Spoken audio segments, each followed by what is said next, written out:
The video opens with the sound of tires rolling over asphalt in the dark, headlights cutting through a road that feels endless. The frame is dim, almost hollow, mirroring the uncertainty the three young women felt on that April night. The voiceover starts by setting the scene, keeping viewers anchored in the timeline as the tension slowly builds. The road from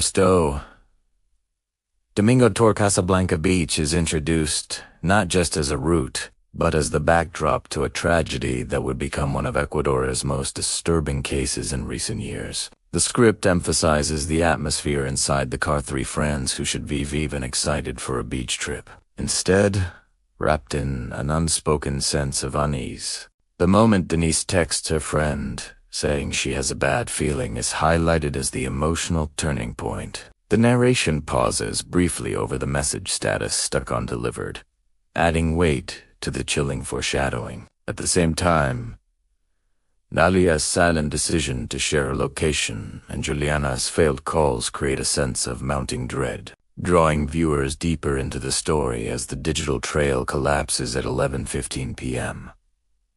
When all signals vanish, the narrative then shifts to introduce the women, not as victims defined by their final hours, but as individuals with dreams, accomplishments, and very real futures ahead of them. The tone here is respectful, yet vivid. Juliana's achievements in engineering and her love for music are presented with clips or visuals of her performing or studying, capturing her dual identity as a disciplined student and an aspiring artist known as Syria. Denise's segment showcases her path toward veterinary studies, her plans to move to the U.S., and her compassionate nature. This gives the audience a clear emotional connection. Naile's story, balancing motherhood with her modeling ambitions, highlights her resilience and desire to build a safe life for her daughter. The script stresses how the trio stayed close despite the distance between their cities and how their seemingly simple beach getaway was born from shared trust and friendship.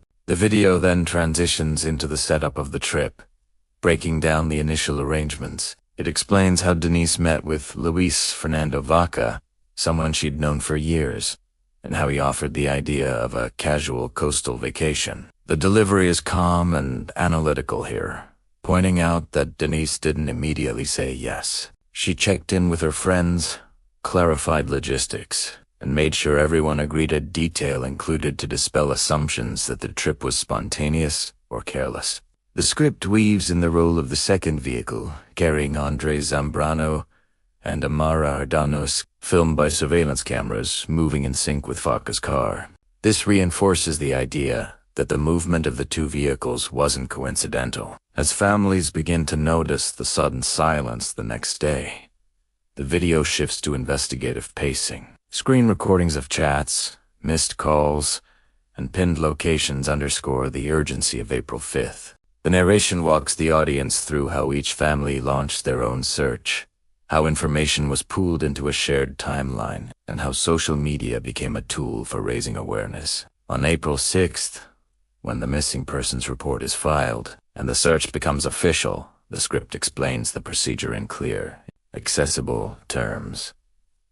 How police notify stations along the route, how hospitals are contacted, and how checkpoints are alerted. Viewers get a clear sense of how a missing person case unfolds in real time. Then comes April 7th, the discovery of the bodies. The tone here grows heavier, more deliberate, choosing words that communicate the horror without sensationalizing it. The dog digging near the Esmeraldas River marks the moment the case turns into a confirmed tragedy. The video outlines the forensic findings in a way the average viewer can understand. Signs of restraint, blunt trauma, sharp wounds, defensive injuries, the lack of blood at the burial site. These elements help establish the most likely scenario that the violence occurred inside the vehicle or at a stop before reaching the riverbank. The script describes how biological traces inside the Chevrolet, including blood patterns and a fingernail fragment linked to Denise, pointed investigators toward a confined space assault. Visual diagrams or animated overlays help clarify forensic conclusions for non-expert viewers.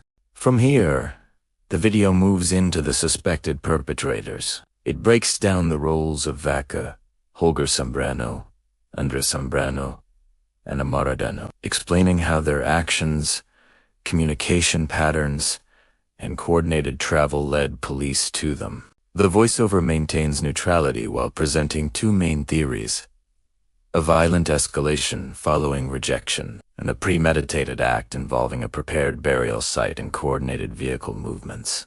The presentation is careful not to claim certainty where none exists, instead showing how investigators approached each possibility. The section covering the arrests adds investigative momentum. Viewers learn how the Zambrano brothers were detained at the Peru border, likely attempting to flee. The video then covers the unsettling twist: Vaca's mutilated remains found weeks later. The script highlights suspicions that he was killed to prevent him from testifying, adding a troubling layer about witness intimidation. It then explains the later capture of Ardanos and his connection to the criminal group Los, hinting at organized crime involvement without exaggeration. When the classification of the case shifts from femicide to homicide, the script takes a more analytical tone. It explains what femicide legally means in Ecuador and why prosecutors argued it didn't apply. The family's objections are presented clearly: the brutality, control, and possible gender-based motive. Their response and public protests are shown not as emotional reactions,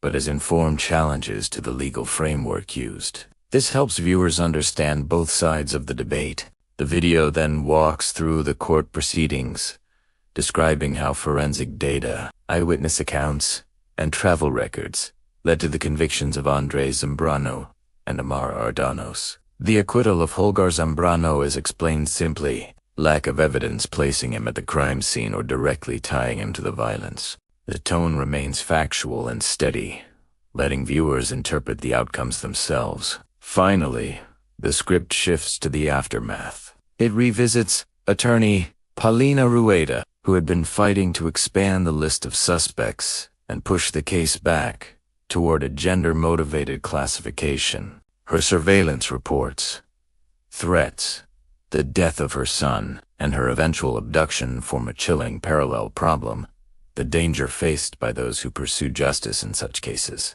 The video avoids speculation but makes clear that her disappearance and survival added another layer of unresolved fear to the story.